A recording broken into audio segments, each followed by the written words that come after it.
When we're facing our giant, understand this, that we will have people around us will try to tell us how to fight the fight. But we cannot use somebody else's armor in the battle that we have. We can be inspired by another story. We can be helped and encouraged by the person walking alongside us, but we have to be the ones that face our Goliath. No one can do it for us.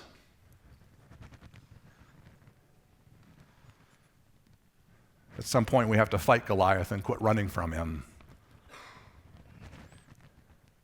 It's in the middle of these events that David, this faithful shepherd boy, probably about 17, no more than 17-year-old, shows up on the account, and that's what ends up happening. Remember, this is the anointed next king, and sometimes when God has a plan for us on that journey, we will face a giant that's in the way. Giants have a way of showing up on our way to God's purposes. What's the point? They're battles that need to be fought. It may be the conquering of habitual sin. It could be the struggles in our families. It could be some issue that we have personally. It could be something that we know we should be doing that we're not doing. There's so many things that can be filled in the blank with. There's so many things that could take the place of that. There's things that happen in our lives that need to be addressed. When we start a new year, we begin to look at things from that perspective. We start evaluating. We start making New Year's resolutions about how this year is going to be different.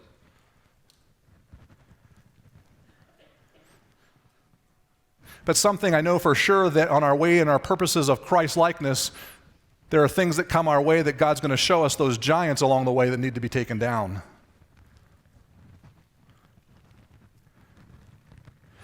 Brother Eliab and the older brother of David and begins to tell him about him being wicked of heart and deceitful and all these things. As his own brother. His own brother was bringing him supplies to the army, to the front lines, and he was accused of wrongdoing. It's interesting, though, that David, in his response, it just says that he turned away and took up the same matter with someone else, and the same answer was given to him as was before. Sometimes in our battles, we can be fighting the wrong enemy. We can be worried about what other people think and what other people are saying, and instead of addressing the battle that's in front of us, we end up trying to take on all the other stuff that's not as important.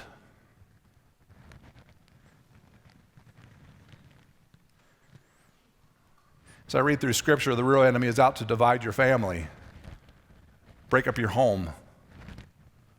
The real enemy wants you to be paralyzed with fear. And maybe he's done that to this point. He wants to keep us powerless.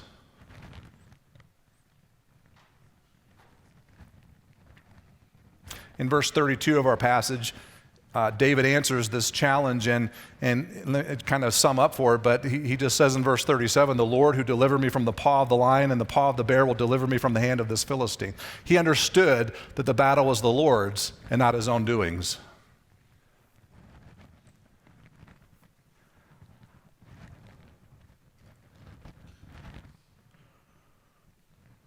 You may find the comfort and compassion of those around you, of friends, and only we can face our Goliath, though.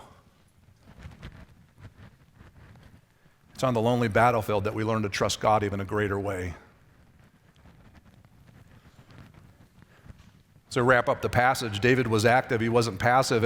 In that encounter, it talks about how, I'm just going to kind of summarize it, but we know the story, how he took the stones and he went to face this Goliath. And in verse 45, David says to this giant, you come against me with sword and spear and javelin, but I come against you in the name of the Lord Almighty, the God of the armies of Israel, whom you have defied.